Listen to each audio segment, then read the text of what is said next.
Bom dia, bom dia, bom dia. Está quase quinta-feira, dia 25 de novembro do ano da graça 2021. Falta só um dia para você descansar, deixa lá. Olha, antes de mais, registar a data, 25 de novembro, para mim, quase tão importante, se não mesmo tão importante quanto o 25 de abril. Infelizmente, à esquerda, a malta faz de conta que não existiu. E eu hoje vi alguns, num dos jornais de hoje, uma proposta, não percebi de quem é que é, de algum partido, deixe-me lá ver, que é para me certificar e dar o seu dono. Está no I, na capa do I. Diz que o CDS defende que se decrete feriado nacional para celebrar o 25 de novembro. Eu também acho que sim. E, portanto, como nós temos feriados para tudo e mais alguma coisa, acho que devíamos ter um feriado para o 25 de novembro. Primeiro ponto. Estamos, obviamente, no período de ordem do dia. Segundo ponto, como vocês sabem, eu critiquei o Presidente da República aqui ontem, antes de ontem, por causa da posição que ele tomou sobre o problema chamado João Rendeiro e o pedido de indulto. E manifestei aqui a minha oposição à forma como o Presidente da República se referiu ao assunto. O Presidente da República foi para a parte processual, como você se recorda. Os indultos têm de ser pedidos até 30 de julho e eu disse que ele devia ter comentado o fundo da questão. O Sr. Presidente da República teve a amabilidade de me dizer que não está de acordo comigo, explicou-me porquê, e acha que resolveu o assunto comentando aquilo daquela maneira. Eu só posso agradecer o comentário que o Presidente da República me fez. Não estou de acordo com ele, mas respeito. Portanto, mantenho a minha posição.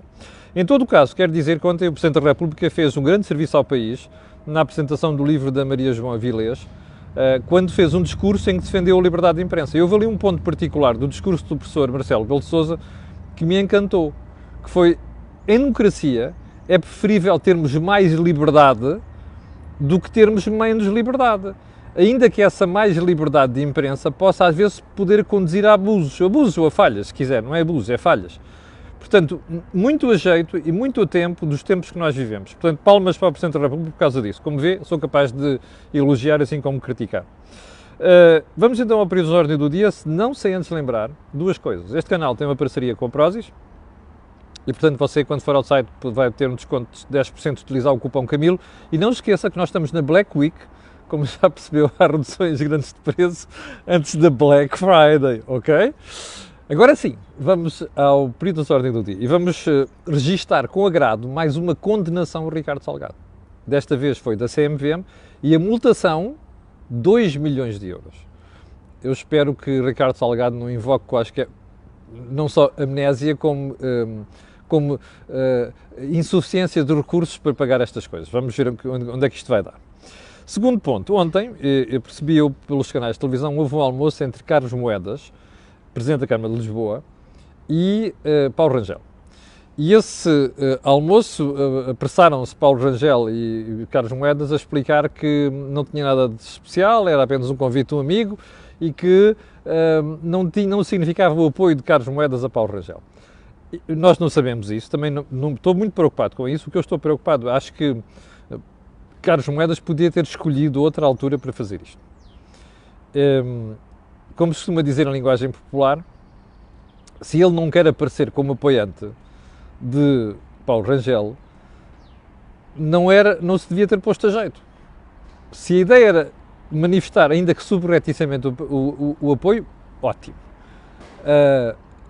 Ótimo, quer dizer, no sentido de que deve assumir isto, não é? O que é que isto passa? A ideia de que, bom, olha, não tem nada a ver com a história, mas afinal, apesar de tudo, estou aqui a almoçar com este senhor. Como se diz em linguagem popular, quem não quer ser lobo não lhe veste a pele. Portanto, acho que, por uma questão de equidistância, o almoço devia ter sido feito noutra altura, ou mais cedo, ou mais tarde. Terceiro ponto, os prémios de inovação da Altice. Eu ontem antes de ontem, acabei por não ir, porque tínhamos o Think Tank, e o Think Tank é sagrado. No entanto, quero referenciar, eu já uma vez apresentei estes prémios, acho que é uma iniciativa super louvável da Altice, os vencedores desta edição foi uma solução para drones e uma luva que ajuda na detecção de cancro. Ora, num país onde se nos queixamos muito que não há inovação, estes prémios são um incentivo. E, sobretudo, ver coisas tão úteis, propostas tão úteis como esta. Agora vamos ver se depois isto chega à fase de desenvolvimento. Bom, ponto seguinte. Meus caros sonhadores de esquerda, povo de esquerda, não sei se repararam nas intenções do novo governo alemão. Olaf Scholz, social-democrata, ou barra socialista, metido com os verdes e com os liberais. Estes senhores querem o regresso das regras orçamentais, já em 2023. Não dos moldes atuais, que não faz sentido, e eu hei de falar disto amanhã, porque nós temos aqui um ponto hoje na agenda que vou só fazer uma referência porque vai ser objeto de análise mais aprofundada amanhã, que é o facto da Comissão Europeia nas previsões do outono colocar Portugal entre 12 países com desequilíbrios macroeconómicos. Falaremos disto depois, mas uma coisa certa, o novo governo alemão, que é socialista, quero dizer, aliás, de maioria socialista, não está de acordo com a ideia de protelarmos esta coisa, deixem lá arrastar agora isto sem regras orçamentais, ok? É bom não tomar nota disto. Dr. António Costa, que gosta muito de fazer floreados, take good note, ok? Bem, ponto seguinte. Não sei se recorda, mas aqui na segunda-feira, ou terça, já não, acho que foi segunda-feira, quando comentei aqui as buscas da Polícia Judiciária e do Ministério Público às SADs, nomeadamente à SAD do Porto, disse que provavelmente iriam aparecer outras SADs. Não sei se outras SAD, não é? Portuguesmente falando está incorreto dizer SADs. Não sei se reparou, mas ontem a Justiça foi também à SAD do Vitória de Guimarães e do Sporting Braga. O Correio da Manhã hoje tem uma saída interessante sobre isto, diz que é Rui Pinto que trama Jorge Mendes e Deco, como sabe isto, ontem as buscas chegaram à própria Gestifoot. Eu registro com agrado que a Justiça começa a preocupar-se com coisas muito nebulosas na área do futebol. Já não é de agora. Registro com preocupação, atiramos 4 bolas ao ar, juggling, 4 é fácil, 8 é mais difícil, 10 muito mais difícil, 12, plum, caem 4 bolas ao chão. Isto é a minha tese de que acho que a Justiça está com muitas bolas no ar e provavelmente se calhar cai uma ou duas, se não caírem mais. Portanto, registro com preocupação isto e, portanto, vou voltar a expressar o desejo que expressei aqui terça-feira, que é, espero bem que daqui a uns tempos nós consigamos dizer este processo chegou ao fim e nós ficamos a ganhar com isso como sociedade. Está a ver? Bom, ponto seguinte, Rui Rio, soubemos hoje pelo Jornal Público, pela entrevista a dar à Rádio Renascença, como eu costumo dizer, vai sair da liderança aliás, não é da liderança do PSD, abandona a vida política se perder as diretas no sábado. Isto é a clarificação que eu acho que ele já devia ter feito mais cedo. Já agora deixa-me só ver aqui, confirmar aqui uma coisa, porque está tudo a funcionar. Com o som estava aqui um protesto sobre o som e não percebi muito bem porquê. O som está tudo bem. Bem, mas dizia, Rui Rio já devia ter dito isto mais cedo, porque é muito importante para os militantes que vão votar perceberem o que é que vai ser o futuro caso a pessoa, nada, dependendo daquilo que pode suceder nas eleições. Eu não vi a entrevista ainda, confesso que ouvi este soundbite há bocado na Rádio Renascença, vou ver a entrevista com algum cuidado e, se for caso disso, comentarei amanhã. Último ponto, e o Governo dos Açores não caiu. Votou-se o Orçamento de Estado, o Orçamento foi votado favoravelmente pelo deputado independente e do Chega, com o PSD, e, portanto, o Governo continuou. Está a perceber o sorriso? Pronto. Vamos lá então aos assuntos principais de hoje, onde a nossa amiga Marta Temidos vai estar em grande destaque. Mas antes disso, vamos só registrar que o Partido Socialista, no Parlamento, travou uma proposta do Partido Comunista Português que previa a reversão dos cortes nas horas extraordinárias. Sabe quando é que foi isto decidido? Durante os anos de chumbo, ou seja, os anos da Troika. Isto foi uma das medidas estruturais impostas pela Troika que Portugal teve que aceitar. E o Partido Comunista queria rever isto, como já queria rever uma série de coisas, como você sabe, foi discussão de proposta do Orçamento de Estado, o Partido Socialista ontem votou. Eu só estou a trazer isto aqui por uma razão. Primeiro, está a haver tanta conversa à esquerda, à extrema esquerda, e depois na volta, nos momentos essenciais, nestas coisas, o PS corta-se. Sabe porquê é que se corta? Não é por convicção própria do Partido Socialista, embora haja gente dentro do Partido Socialista com 2 dedos de testa que sabe que isto era um veneno para as empresas. É por outra razão. Sabe qual é essa razão? Bruxelas. Está a ver? Bruxelas é que obriga a que não se mexam em algumas coisas. É por isto que eu estou tão sossegado hoje em dia na vida política portuguesa. É que nós já não dependemos de nós em questões fundamentais. Dependemos de Bruxelas. Senão isto estava tudo estragado, nós estávamos outra vez no nível paupérrimo dos anos 80, em termos de criação de riqueza. Tal é esta pancada pelo socialismo que nós temos em Portugal. Bom, então vamos lá à nossa querida Marta Temido, Ministra da Saúde, porque a doutora, eu ontem tinha feito aqui uma aposta que Marta Temido ia dizer que sim, há problemas, mas estamos cá para isso. Ela disse uma coisa parecida, mas ontem conseguiu surpreender-me pela negativa. Como tantas vezes, é difícil, mas ela conseguiu surpreender-me pela negativa. Então o que é que aconteceu? Eu acho que lhe vou passar o som que é mais interessante, que é para você ouvir a intervenção dela no Parlamento, ok? Ouça aqui a peça da SIC e depois a intervenção dela. O máximo anual do trabalho extraordinário no Serviço Nacional de Saúde é de 150 horas. Os médicos chegam a fazer 4 vezes mais. Nós sabemos que o limite de trabalho suplementar, que é a regra, 150 horas, não é possível de ser respeitado no nosso sistema de saúde.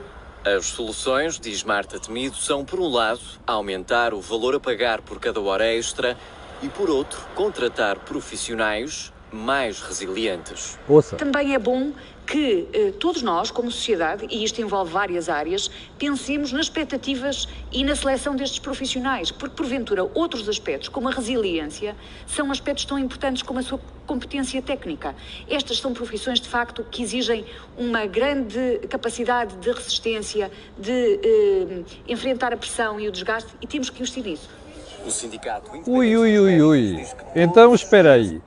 O limite de horas extra que os médicos podem fazer, segundo a lei, 150 horas. Os médicos chegam a fazer 4 vezes mais. Ouviu bem? 4 vezes mais. Primeira pergunta. A sua doutora Marta Temido está no governo desde quando? É que nós estamos em novembro de 2021. Ela está desde finais de 2019. Acordou para o problema agora? Ela foi uma pessoa que esteve na ARS, que foi uma pessoa que esteve na administração de hospitais, ou seja, pertence ao setor da saúde, só descobriu isto agora? 2 anos depois de ser ministra? Não. A senhora é incompetente, porque não tomou medidas em devido tempo para prevenir isto. Uma delas, ela sugeriu ontem no Parlamento, temos que subir o valor das horas pagas. Primeiro ponto. Mas o que é mais interessante, não é isto. O que é mais interessante é que esta senhora tem eu ia dizer um palavrão, desculpem-me, a vergonhosa lata de dizer isto que você vai ouvir, que você ouviu agora, mas eu vou repetir. É bom que nós pensemos nas expectativas e seleção destes profissionais médicos. Porque, porventura, outros aspectos, como a capacidade de resiliência, Nossa Senhora, são aspectos tão importantes como a sua competência técnica.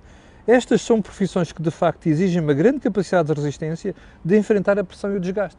Ou seja, a doutora Marta Temido, Ministra da Saúde, está a dizer que os médicos que estão a ser contratados não são médicos tesos o suficiente para serem médicos do Sistema Nacional de Saúde. O que ela está a dizer é que, espera aí, quando nós formos contratar médicos para o Sistema Nacional de Saúde, temos que ir buscar uns gajos que são capazes de suportar tudo e mais alguma coisa, porque isto é uma área da saúde difícil. Está a ver? Desculpe lá. Isto, eu vou recuar no tempo. Você recorda-se que em 2012, o senhor doutor Pedro Passos Coelho, ao referir-se à nossa capacidade para resistirmos a uma crise, disse que os portugueses não podiam ser piegas, ok? E que tinham de ser menos complacentes, entre aspas, e mais exigentes. Você lembra-se do que aconteceu na altura? Todo o bicho careta and his mother foram atrás do Passos Coelho. E ele disse uma coisa simples. Foi no sítio para dizer, espera aí, não há nada a fazer. Temos uma crise, estamos falidos, estamos a precisar dos gajos lá de fora, e eles só nos ajudam se nós fizermos isto, ponto final, não temos hipótese, não temos alternativa. Ele disse isto aos portugueses, honestidade. Foi surrado, sovado, insultado por tudo quanto é extrema esquerda e os bichos careta.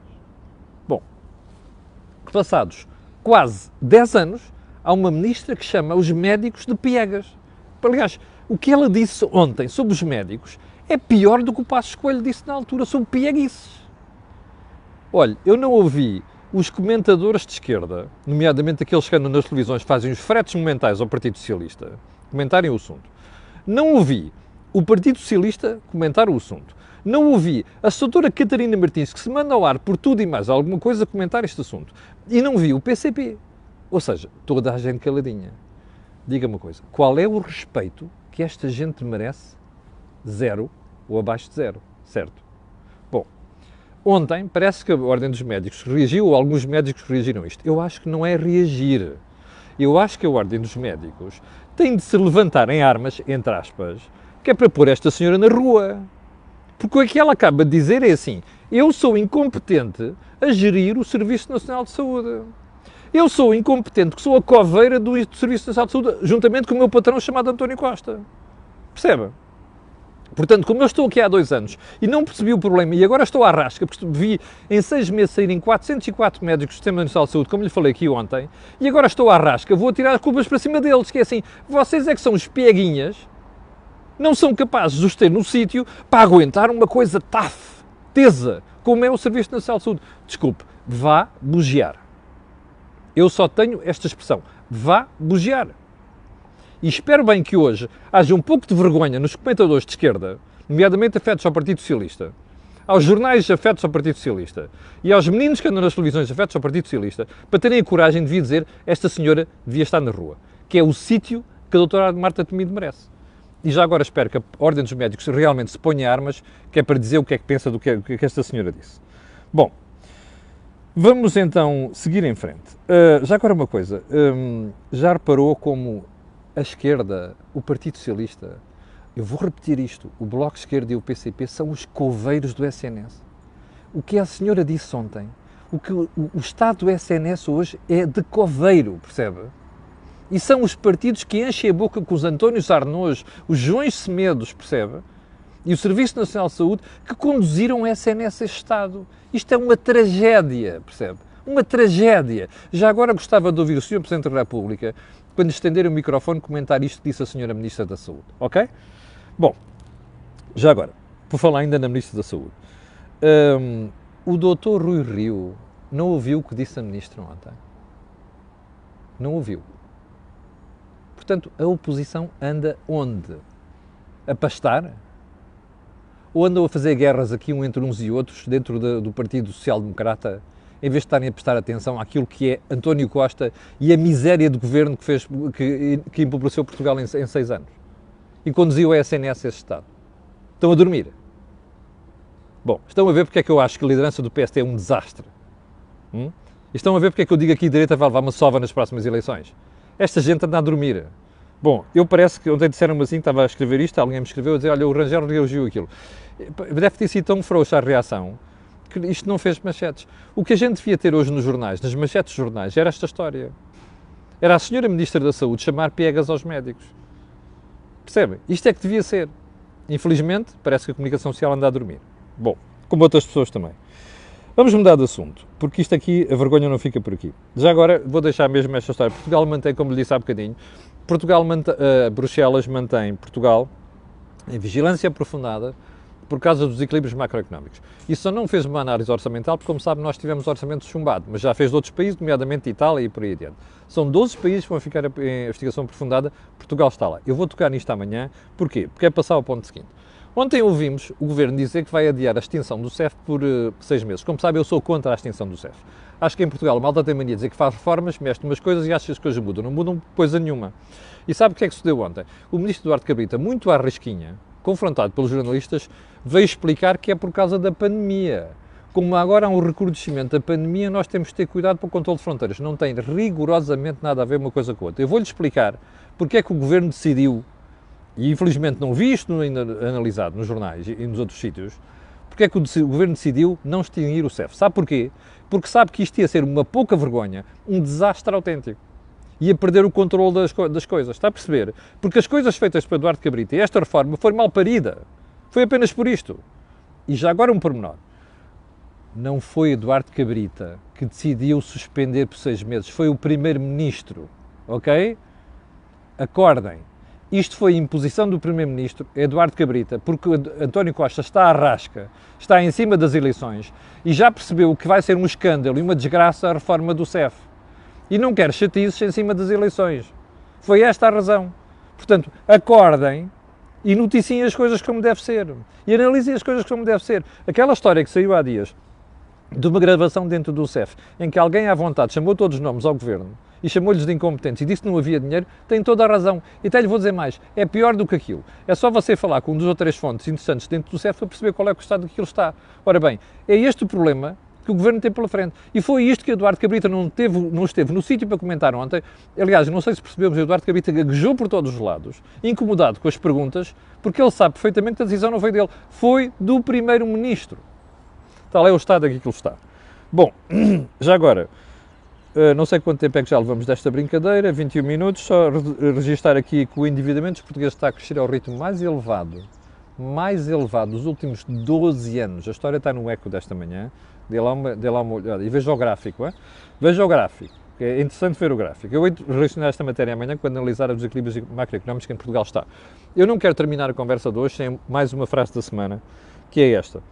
António Costa está calado e nós aqui numa pugna interna. Quem é que disse isto? Rui Rio. A culpa é de quem? A culpa é sua. A culpa é sua, Rui Rio. Você é que prometeu deixar-se de pugnas internas para centrar a atenção no António Costa. Distraiu-se, foi? Já agora, convinha de Paulo Rangel também estivesse preocupado com isto. Senão, como eu digo, a direita vai levar uma sova momental no dia 30 de janeiro. Bom, chegamos ao final da conversa de hoje, quero agradecer a sua atenção, quero pedir às pessoas, 7.700 estão em direto agora, e aquelas que vão ver aquilo que peço sempre, que é colocarem um gosto e fazerem partilha nas redes sociais. Já sabe porquê. Aquilo que houve aqui, não houve em mais sítio nenhum. Obrigado, com licença, e até amanhã às 8 da manhã.